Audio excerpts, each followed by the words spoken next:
दोस्तों, हेमा मालिनी बॉलीवुड की उन गिनी चुनी अभिनेत्रियों में शुमार हैं जिनमें सौंदर्य और अभिनय का अनूठा संगम देखने को मिलता है। लगभग 4 दशक के करियर में उन्होंने कई सुपरहिट फिल्मों में काम किया, लेकिन करियर के शुरुआती दिनों में उन्हें वो दिन भी देखना पड़ा जब उन्हें कई बार रिजेक्शन कर दिया गया था। एक निर्माता निर्देशक ने तो यहाँ तक कहा था कि इनमें स्टार वाली कोई बात ही नहीं है। अपने करियर के शुरुआती दिनों में उन्हें बहुत संघर्ष करना पड़ा था। हेमा मालिनी ने जब फिल्म इंडस्ट्री में कदम रखा ही था, तब एक तमिल निर्देशक श्रीधर ने उन्हें अपनी फिल्म में काम देने से यह कहते हुए इनकार कर दिया था कि उनमें स्टार अपील जैसी कोई बात है ही नहीं। बाद में 70 के दशक में इसी निर्माता निर्देशक ने उनकी लोकप्रियता को देखते हुए उन्हें लेकर 1973 में फिल्म गहरी चाल बनाई थी। हेमा मालिनी फिल्म इंडस्ट्री में जगह बनाने के लिए 1968 तक संघर्ष करती रही, लेकिन उन्हें काम नहीं मिला। वह साल उनके सिनेमा करियर का सुनहरा वर्ष साबित हुआ जब उन्हें सुप्रसिद्ध निर्माता निर्देशक और अभिनेता राज कपूर की फिल्म सपनों का सौदागर में पहली बार नायिका के रूप में काम करने का अवसर मिला। फिल्म के प्रचार प्रसार के दौरान हेमा मालिनी को ड्रीम गर्ल के रूप में प्रचारित किया गया था। बदकिस्मती से फिल्म बॉक्स ऑफिस पर असफल साबित हुई, लेकिन अभिनेत्री के रूप में हेमा मालिनी को दर्शकों ने बेहद पसंद किया। उनकी मां जया चक्रवर्ती फिल्म निर्माता थी। घर में फिल्मी माहौल होने से हेमा मालिनी का रुझाव भी फिल्मों की तरफ ही हुआ। उन्होंने अपनी स्कूली शिक्षा चेन्नई से ही पूरी की। वर्ष 1961 में हेमा मालिनी को एक लघु नाटक पांडव वनवासम में बतौर नर्तकी काम करने का अवसर मिला। हेमा मालिनी को पहली सफलता वर्ष 1970 में प्रदर्शित फिल्म जॉनी मेरा नाम से हासिल हुई। इस फिल्म में उनके साथ अभिनेता देवानंद मुख्य भूमिका में थे। फिल्म में हेमा मालिनी और देवानंद की जोड़ी को दर्शकों ने सिर आंखों पर चढ़ा लिया और फिल्म सुपरहिट साबित हुई।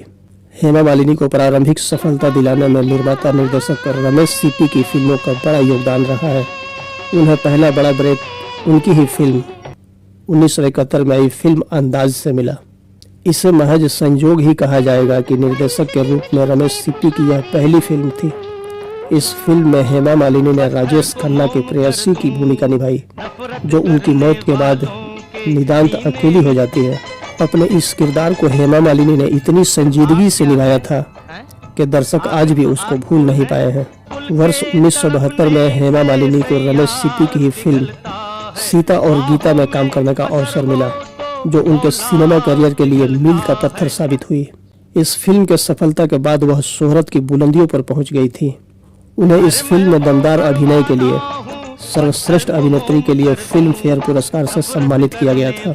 रमेश सिप्पी निर्देशित फिल्म सीता और गीता में जुड़वा बहनों की कहानी थी, जिनमें एक बहन ग्रामीण परिवेश में पली बढ़ी है और डरी सहमी रहती है, जबकि दूसरी तेज तर्रार युवती होती है। हेमा मालिनी के लिए यह किरदार काफी चुनौती भरा था, लेकिन उन्होंने अपने सहज अभिनय से न सिर्फ इसे अमर बना दिया, बल्कि भविष्य की पीढ़ी की अभिनेत्रियों के लिए इसे उदाहरण के रूप में पेश किया। बाद में इसी फिल्म से प्रेरित होकर फिल्म चालबाज का निर्माण किया गया था, जिसमें दोहरी भूमिका वाली बहनों का किरदार श्रीदेवी ने निभाया था। हेमा मालिनी सीता और गीता से फिल्म इंडस्ट्री में शोहरत की बुलंदियों पर पहुंच गई थी, लेकिन दिलचस्प बात यह है कि फिल्म के निर्माण के समय निर्देशक रमेश सिप्पी नायिका की भूमिका के लिए मुमताज का चयन करना चाहते थे, लेकिन किसी कारण से वह ये फिल्म नहीं कर सकी, जिसके बाद में हेमा मालिनी को इस फिल्म में काम करने का अवसर मिला। पर्दे पर हेमा मालिनी की जोड़ी धर्मेंद्र के साथ खूब जमी। यह फिल्मी जोड़ी सबसे पहले फिल्म शराफत से चर्चा में आई।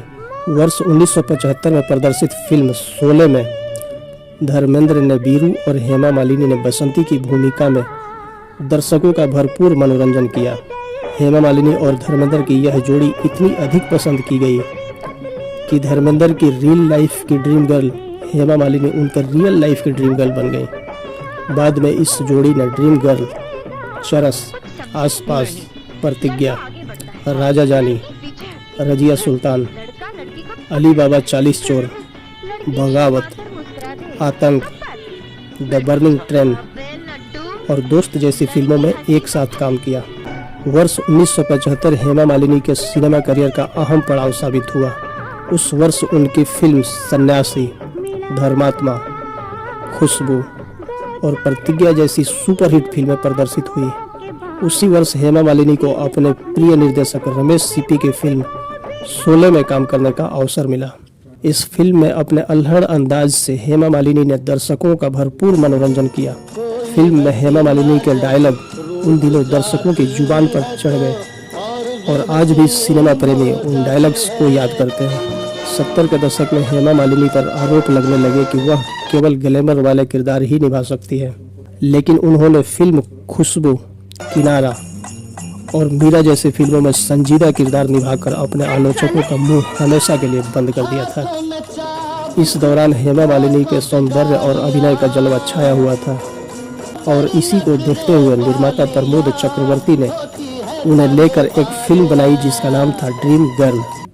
वर्ष 1990 में हेमा मालिनी ने छोटे पर्दे की ओर भी रुख किया और धारावाहिक नूपुर का निर्देशन किया। इसके बाद वर्ष 1992 में फिल्म अभिनेता शाहरुख खान को लेकर उन्होंने एक फिल्म बनाया जिसका नाम था दिल आसना है। 1995 में उन्होंने छोटे पर्दे के लिए मोहिनी का निर्माण किया। फिल्मों में कई भूमिकाएं निभाने के बाद हेमा मालिनी ने समाज सेवा के लिए राजनीति में प्रवेश किया और भारतीय जनता पार्टी के सहयोग से राज्यसभा की सदस्य बनी।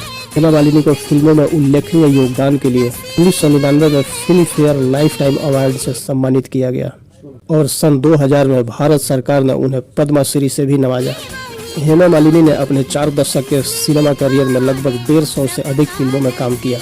उनकी कुछ मशहूर फिल्में हैं जैसे सीता और गीता, प्रेम नगर, अमीर गरीब, शोले, महबूबा, चरस, ड्रीम गर्ल, किनारा, त्रिशूल, मीरा, कुदरत, नसीब, क्रांति, अंधा कानून, रजिया सुल्तान, रिहाई, जमाई राजा, बागबान, वीर जरा और राजा जानी जैसी फिल्मों में काम किया। अपने करियर के दौरान अनुभवी अभिनेता संजीव कुमार हेमा मालिनी को बेहद पसंद किया करते थे और अपनी भावनाओं को व्यक्त करने के लिए उन्होंने जितेंद्र का इस्तेमाल किया, लेकिन हेमा मालिनी जितेंद्र को पसंद करने लगी थी। फिल्म शोले की शूटिंग के दौरान धर्मेंद्र हेमा मालिनी से प्यार करने लग गए थे। सूत्रों के मुताबिक उन्होंने शोले की शूटिंग के सेट पर काम कर रहे लड़कों को लाइट बंद करने के लिए रिश्वत दी ताकि वह हेमा के साथ थोड़ा वक्त बिता सकें। उन्होंने शाहरुख खान की पहली फिल्म दिल आसना है को निर्देशित किया था, हालांकि इस फिल्म को दीवाना के बाद प्रकाशित किया गया। फिल्म शोले के सेट पर धर्मेंद्र और हेमा मालिनी दोनों एक दूसरे से प्यार करने लगे थे और दोनों शादी करना चाहते थे, लेकिन हेमा मालिनी के पिता इस शादी के खिलाफ थे और जब तक वो जीवित थे तब तक ये शादी नहीं हो सकी। हेमा मालिनी से शादी करने से पहले धर्मेंद्र शादीशुदा थे। उनकी पहली पत्नी प्रकाश कौर किसी भी कीमत पर तलाक देने को तैयार नहीं थी, जिस कारण हेमा मालिनी और धर्मेंद्र दोनों ने इस्लाम धर्म कबूल कर लिया था और इस्लाम धर्म के रीति रिवाज के अनुसार दोनों ने शादी कर ली थी। दोस्तों, आपको हमारी ये वीडियो कैसी लगी हमें कमेंट करके ज़रूर बताइएगा। अगर यह वीडियो आपको पसंद आए तो प्लीज़ वीडियो को लाइक करें और चैनल को सब्सक्राइब जरूर करें। दोस्तों, जय हिंद।